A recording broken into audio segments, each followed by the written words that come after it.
बिस्मिल्लाहिर्रहमानिर्रहीम। कुछ लोग ना एंग्री बर्ड की तरह होते हैं जो हमेशा गुस्से में रहते हैं और लोगों की छोटी सी को गलती को भी माफ़ नहीं करते, उसको भी अपने लिए मौका समझते हैं और अपना पूरा गुस्सा और पूरा जो दिल की भड़ास है वो निकाल देते हैं। और ऐसे लोगों के पास लोग आने से घबराते हैं, इनके पास बैठने से भागते हैं। और ये लोग अपने इस रवैये से माशरे में या अपने किसी इदारे में या घर में या किसी ख़ानदान में या कहीं भी कोई किसी भी सर्कल में ये को बेहतरी नहीं कर रहे होते, बल्कि इनका ये गुस्सा, इनकी ये हालत, इनका ये रवैया भी एक बीमारी होता है जिससे ये खुद को भी तकलीफ़ दे रहे होते हैं और दूसरों को भी परेशान कर रहे होते हैं, दूसरों का भी दिन और दिल ख़राब कर रहे होते हैं। लेकिन अल्लाह रब्बुल इज़्ज़त के नेक बंदे, रब के मोमिन बंदे, कुरान पाक को पढ़ने वाले, ईमान रखने वाले, ईमान वाले बंदे ऐसे नहीं होते। और वो इसलिए कि कुरान पाक पढ़ने वाले ये जानते हैं कि अल्लाह रब्बुल इज़्ज़त ने जो सूरह आले इमरान में नेक लोगों की, मुत्तकी लोगों की जो खूबियाँ बयान फरमाई हैं, उसमें एक खूबी ये फरमाई है कि बताया गया कि अल्लज़ीन युनफ़िकून फ़िस्सर्राइ वज़्ज़र्राइ वल काज़िमीन अल गैज़ वल आफ़ीन अनिन नास वल्लाहु युहिब्बुल मुहसिनीन। इस आयत में फरमाया गया है कि नेक बंदों की बात है कि ये वो लोग होते हैं जो तंगदस्ती में और खुशहाली में रब की राह में खर्च करते हैं, यानी अपना माल खर्च करते हैं, बेशक वो तंग हो, गरीब हो या अमीर हो, आसानी हो उनके लिए या मुश्किल हो, फिर भी वो रब की राह में खर्च करते हैं। और दूसरी खूबी ये बताई है कि वो शदीद गुस्से की हालत में भी लोगों को माफ़ करते हैं। और फिर साथ में ये भी फरमाया गया कि बेशक अल्लाह रब्बुल इज़्ज़त एहसान करने वाले को पसंद फरमाता है। तो इसमें ये जो काज़मीन अल गैज़ है ना, इसको समझने वाली बात है कि ये गुस्से की कैसी हालत है। काज़म कहते हैं पूरा भरे हुए होने को।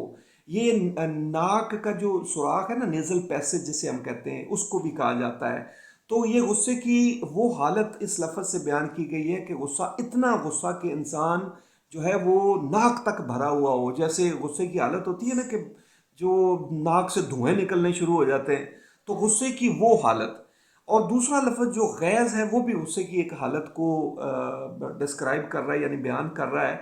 और वो ये कि गैज़ वो गुस्सा होता है जो अभी दिल में ही हो, अभी अंदर ही हो और बाहर ना आया हो, यानी जिसका इजहार अभी ना हुआ हो। यानी वो गुस्सा जो अभी हाथों तक और ज़ुबान तक ना आया हो।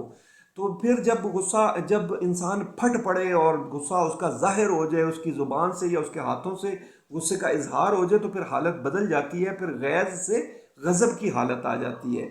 अच्छा, ये कज़ीम में या काज़िम में एक और भी है कि इसका एक और मफ़हूम भी है, और वो कि ये पी जाने वाले होते हैं, ये स्वेलो कर जाते हैं, ये निगल जाते हैं। यानी काज़मीन अल गैज़ से जो मतलूब या मफ़हूम इसका ये है कि ये वो लोग हैं कि जो गुस्से की शदीद हालत में भी अपने गुस्से को, अपने गैज़ को गज़ब नहीं बनने देते, यानी अपने गुस्से को बाहर नहीं आने देते, बल्कि उसको स्वेलो कर लेते हैं, उसे पी जाते हैं। और वल आफ़ीन अनन्नास, और लोगों को माफ़ कर देते हैं। ये अल्लाह रब्बुल इज़्ज़त की रज़ा के लिए लोग माफ़ कर देते हैं, इनका ये एटीट्यूड बन जाता है, क्योंकि इनका ईमान ये होता है कि अल्लाह रब्बुल इज़्ज़त हर मामले को देखने वाले होते हैं, हर चीज़ रब के कंट्रोल में होती है, और वो लोगों के कसूर को माफ़ कर देते हैं। और ये बड़ी हिम्मत की काम है। और ये क्यों होता है, ये इनके लिए पॉसिबल क्यों होता है, यानी वो खुद पर किस तरीके से काबू कर लेते हैं, ये कि वो ये दिल के बीमार नहीं होते। उनकी ये दिल की बीमारी कुरान पाक से ख़त्म हुई होती है, कुरान पाक से उनके इस दिल की इस बीमारी का इलाज हुआ होता है। तो वही बात के अला बिज़िक्रिल्लाह तत्मइनुल कुलूब के फरमाया गया कि सुन लो, ऐलान किया गया कि सुन लो कि रब के ज़िक्र से दिल सुकून पाते हैं। यानी दिलों की सारी बीमारियों का इलाज कुरान पाक में है। अल्लाह रब्बुल इज़्ज़त हमें समझना नसीब फरमाए, कुरान पाक पढ़ना और उस पर अमल करना नसीब फरमाए। जज़ाकल्लाह, शुक्रान।